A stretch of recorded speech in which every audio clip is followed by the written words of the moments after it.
Bismillahirrahmanirrahim. Assalamualaikum warahmatullahi wabarakatuh. Selamat bertemu kembali dengan bukan Ustadz Abdul Somad, tetapi Pak Abdul Somad, Guru Sejarah. Kali ini kita akan membahas mengenai respon Mesir terhadap proklamasi kemerdekaan Indonesia. Sebagaimana yang sudah dijelaskan pada episode sebelumnya, bahwa kita sudah memproklamasikan kemerdekaan Indonesia pada tanggal 17 Agustus tahun 1945.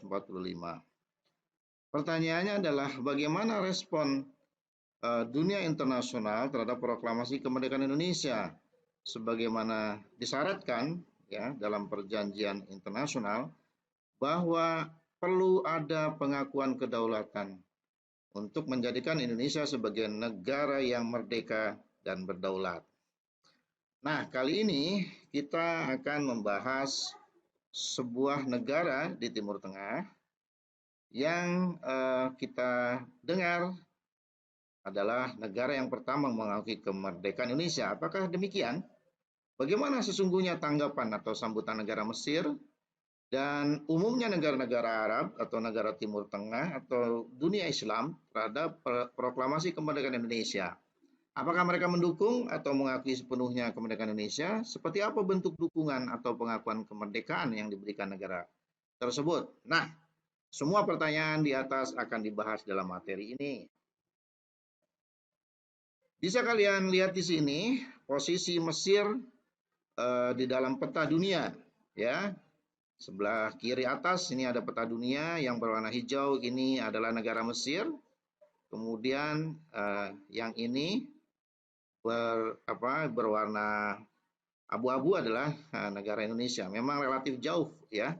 Tetapi yang membuat istimewa negara Mesir itu terletak di wilayah Timur Tengah di mana dekat sekali dengan negara Arab Saudi yang di dalamnya ada dua kota suci Mekah dan Madinah. Dan peta di sebelah kanan atas kalian bisa lihat negara-negara tetangga yang berada di sekitar Mesir. Kita bisa lihat di situ ada Saudi Arabia, ada Yordania, ada Irak, ada Suriah, ada Palestina, ada Libya, ada Sudan. Dan negara Mesir dalam sejarah dunia terkenal dengan kepemimpinan Raja Fir'aun atau Pharaoh yang berkuasa selama 3.000 tahun dan berlangsung dari dinasti ke dinasti. Ada total 30 dinasti yang pernah memerintah di Mesir sepanjang 3.000 tahun itu, dengan jumlah raja bergelar Fir'aunnya mencapai 140 orang. Bahkan di semua kitab suci ya, baik Yahudi, Kristen maupun Islam membahas mengenai Raja Firaun ini ya. Kalau di Al-Qur'an diceritakan ketika Raja Firaun didakwahkan oleh Nabi Musa. Di sini kalian bisa lihat beberapa peninggalan sejarah dari Mesir kuno ya, diantaranya adalah yang paling terkenal tentu saja piramida di Giza dengan patung sphinxnya. Dan di sebelah kiri kalian bisa lihat ini huruf hieroglif, huruf yang berbentuk gambar yang dikenal dalam sejarah adalah huruf tertua di dunia. Baik, bagaimana dengan pada masa sesudah kekuasaan Firaun? Kita mengenal pada masa kekuasaan Islam, ya, Islam muncul di Jazirah Arab sejak abad ke-7, ya, kemudian berkembang ke wilayah Timur Tengah, ya, bahkan ke wilayah dunia. Sampai kemudian sekira abad ke-10, ya, lahir sebuah perguruan tinggi yang sangat terkenal di dunia karena dia adalah perguruan tinggi tertua di dunia, ya, bernama Al-Azhar. Dan itu berada di Mesir. Sehingga Mesir adalah salah satu pusat peradaban yang sangat populer di bidang budaya dan ilmu pengetahuan di Timur Tengah. Selain ada di Baghdad ya, maupun ada di Syam ya, di Suriah. Oleh karena melahirkan banyak tokoh berpengaruh di dunia Islam, ya, para ulama, intelektual, banyak para pelajar dari berbagai belahan dunia yang sangat tertarik untuk belajar, termasuk para tokoh ulama Nusantara ya dari Indonesia, pada abad ke-19 dan abad ke-20.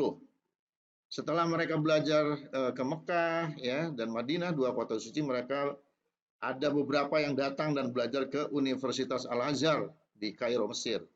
Salah satunya adalah Imam Nawawi Al-Bantani ya, seorang ulama besar, pelopor gerakan intelektual yang buku-bukunya sampai hari ini masih dicetak dan diterbitkan di seluruh dunia ya, berasal dari Serang, Banten. Imam Nawawi ini pernah belajar bahkan berkesempatan untuk mengajar di Al-Azhar Kairo ya, untuk memberikan ceramah dan fatwa ya. Ini dikutip dari websitenya republika.co.id. Nah, pada masa abad 20 ya, ada salah seorang tokoh yang kamu bisa lihat di sini, gambarnya istimewa sekali. Tokoh ini ya, dalam gambar ini bersama dengan para mahasiswa yang menjadi pejuang kemerdekaan di Belanda ya. Yang paling terkenal tentu saja Muhammad Hatta ya, wakil presiden pertama. Mereka adalah para mahasiswa yang belajar di Belanda yang membentuk satu perhimpunan namanya Perhimpunan Indonesia ya. Istilah Indonesia ini barangkali dimunculkan oleh mereka sehingga kita mengenal nama Indonesia. Nah, yang duduk ya ini istimewa. Ia bernama Janan Thaib ya.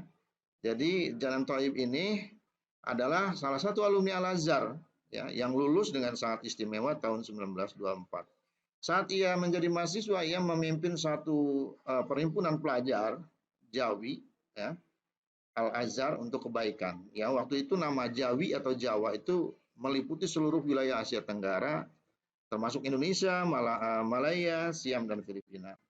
Nah, si perhimpunan ini meskipun izinnya untuk kegiatan sosial, mereka juga memperjuangkan hak-hak politik mereka ya, untuk kemerdekaan Indonesia yang mengakibatkan organisasi ini bubar. Kemudian yang menarik, Janan Thaib ini kemudian memutuskan pergi meninggalkan Kairo, kemudian dia melakukan kunjungan atau belajar menambah wawasan ke Eropa. Disinilah kemudian dia bertemu dengan para pemimpin mahasiswa di Eropa ya, dan di Belanda ini Janan Thaib kemudian menemui Muhammad Hatta yang waktu itu menjabat sebagai ketua Perhimpunan Indonesia untuk membahas mengenai koordinasi perjuangan Indonesia di luar negeri ya. Bapak kutip dari historia.id. Nah, jadi dari gambaran ini kita bisa melihat bahwa latar belakang hubungan Indonesia dengan Mesir itu sudah ada, terutama pada bidang pendidikan ya, dengan belajarnya para mahasiswa, para pelajar Indonesia di Mesir.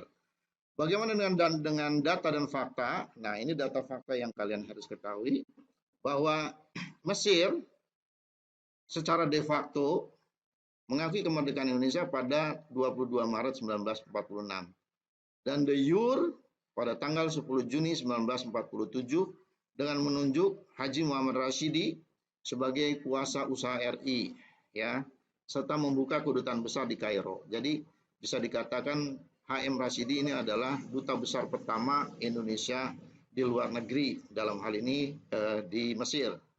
Dengan begitu Mesir tercatat sebagai negara pertama yang mengakui proklamasi kemerdekaan Indonesia. Setelah itu menyusul negara Syria atau sekarang bernama Suriah, Irak, Lebanon, Yaman, Saudi Arabia, dan Afghanistan. Selain negara-negara tersebut, Liga Arab juga berperan dalam pengakuan Republik Indonesia. Secara resmi, keputusan Sidang Dewan Liga Arab tanggal 18 November 1946 menganjurkan kepada semua negara anggota Liga Arab, ya, negara Liga Arab ini adalah negara-negara yang berada di kawasan Timur Tengah, supaya mengakui Indonesia sebagai negara yang berdaulat. Liga Arab juga berkali-kali mengecam serta mendesak Belanda menghentikan agresi militer. Nah, ini yang menarik. Alasan Liga Arab memberikan dukungan kepada Indonesia merdeka didasarkan pada ikatan keagamaan, persaudaraan serta kekeluargaan ya, karena mayoritas Muslim. Sementara itu negara Palestina ya, ini yang paling menarik di sini, justru secara de facto mengakui Republik Indonesia sebagai negara yang merdeka setahun sebelum kemerdekaan RI yang sebenarnya. Jadi sejak tanggal 6 September 1944 Pengakuan tersebut disebarluaskan ke seluruh dunia oleh seorang mufti, ya, seorang ulama besar dari Palestina bernama Syekh Muhammad Amin Al-Husaini. Ya, di sini kalian bisa lihat beberapa fakta gambar, ya, foto dokumenter yang otentik, ya, karena jika kalian googling di internet, ya, foto-foto ini banyak bisa kalian akses dan menjadi bukti sejarah hubungan Indonesia dan Mesir. Foto ini adalah foto di mana mufti besar Palestina, ya, Amin Al-Husaini, berfoto dengan panitia pusat. Ya, panitia pusat ini adalah wakil Indonesia di luar negeri. Ketuanya Haji Agus Salim yang peranannya adalah bagaimana mengupayakan diplomasi agar kemerdekaan RI bisa diakui, ya, di seluruh dunia. Jadi Haji Agus Salim ini, ya, Haji Agus Salim ini sangat terkenal, ya, dengan jenggot putihnya. Gencar mengenalkan Indonesia ke luar negeri. Dari Kairo, Haji Agus Salim meneruskan misinya ke Suriah, Transjordania, Irak, dan Lebanon untuk mengenalkan Indonesia ke negara Arab dan Yaman. Ya, kemudian dilanjutkan nanti oleh HM Rashidi yang tadi menjadi duta besar Mesir. Ini juga gambar bagaimana tokoh-tokoh pembesar-pembesar Mesir dan dunia Arab, ya, berfoto dengan satu judul gerakan Panitia Pembela Indonesia, ya. Dan yang menarik di tengah-tengah foto ini ada tokoh kita, ya, Sultan Syahrir, Perdana Menteri pertama, ya. Kemudian di sekelilingnya ada Jenderal Halpasa dari Mesir. Kemudian ada Hasan Al-Banna. Hasan Al-Banna ini adalah pendiri dan tokoh gerakan Ikhwanul Muslimin, ya, satu organisasi massa Islam yang besar, ya, yang sangat berpengaruh pada waktu itu mendukung Indonesia, ya. Selebihnya adalah para ulama baik dari Indonesia maupun dari dunia Arab. Foto berikutnya, nah, kalau tadi Sultan Syahrir, Perdana Menteri pertama Indonesia, kali ini adalah foto Bung Hatta atau Muhammad Hatta bersama pemimpin-pemimpin Arab, ya. Ada Emir Abdul Karim Maroko dan wakil dari Aljazair. Kemudian ada dari Palestina Sagli Maki, ya, dan Amin Al-Husaini, ya. Kemudian juga ini yang menarik bahwa mereka datang ke Mesir itu tidak mudah. Mereka harus meloloskan diri melalui Suez, ya, dari kapal Prancis. Kemudian ketika di Mesir dilindungi oleh Raja Faruk dari Mesir. Semua pemimpin Arab ini lari dari jaringan Prancis dan Inggris, ya, karena pada waktu itu situasinya masih situasi penjajahan. Nah, foto berikutnya adalah misi kesehatan Mesir ke Indonesia. Nah, kalau nanti kita mengenal Indonesia pernah mengirim beras ke India, ya, kemudian India mengirimkan kain, ya, sehingga disebut dengan diplomasi beras. Mesir ini ternyata dalam sejarahnya pernah mengirimkan misi kesehatan ke Indonesia. Ini sebagai bukti fisiknya, ya, atau bukti foto dokumentasinya, ya. Di sini beberapa dokter dari Mesir, ya, ditugaskan untuk melaksanakan misi kemanusiaan, ya. Kemudian juga didampingi oleh tokoh Indonesia, diantaranya Nasir Pamuntsak dan HM Rashidi. Nah, berikutnya kita bisa saksikan di sini, ya, itu yang di tengah yang berjenggot putih Haji Agus Salim, ya, pada kabinet pertama menjadi Menteri Luar Negeri, ya. Dia adalah Ketua Delegasi Republik Indonesia bersama HM Rashidi menyampaikan terima kasih kepada Syekh Hasan Al-Banna, Ketua Umum Organisasi Ikhwanul Muslimin yang sangat kuat sekali mendukung kemerdekaan Indonesia, ya. Tetapi kalau kalian mengamati perkembangan Mesir sekarang ini ironis, ya, karena belakangan ini gerakan Ikhwanul Muslimin menjadi organisasi terlarang di Mesir sendiri, begitu kan, ya. Ya. Nah, ini juga foto ketika Hasan Al-Banna, ya, Hasan al-Banna ini yang di tengah yang berjenggot pakai peci. Yang menarik nih peci orang Mesir ini sama juga dengan peci orang Indonesia ya. Apakah ada keterkaitan ini? Jadi di sini Hasan al-Banna eh, apa bersama dengan Sultan Syahrir dan Nasir Pamuntsak ya menyampaikan terima kasihnya kepada organisasi Ikhwanul Muslimin. Nah, puncaknya adalah ketika tanggal 10 Juni 1947. Ya, ini adalah foto yang paling berharga ya, dalam sejarah diplomasi Indonesia karena ini adalah bukti adanya adanya pengakuan de jure dari negara Mesir terhadap kemerdekaan Republik Indonesia ya. Kalau de jure itu harus ada bukti tertulisnya berupa kesepakatan. Ya kalau de facto itu ya mungkin hanya pernyataan saja begitu. Kalau ini ada bukti tertulisnya.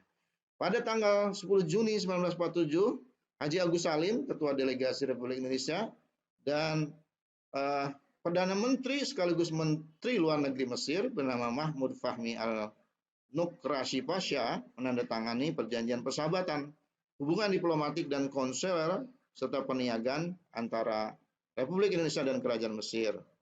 Ya, beliau keduanya kelihatan sedang menandatangani dokumen-dokumen perjanjian itu dengan Muhammad Abdul Mu'nim. Nih, Muhammad Abdul Mu'nim ini orang Mesir yang ditugaskan sebagai konsul di Indonesia, ya, semacam duta besarnya Mesir di Indonesia, ya.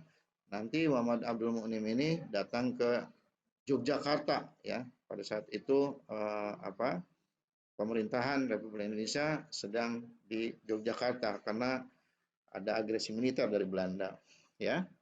Jadi ini adalah bukti bahwa Mesir mengakui kedaulatan Indonesia.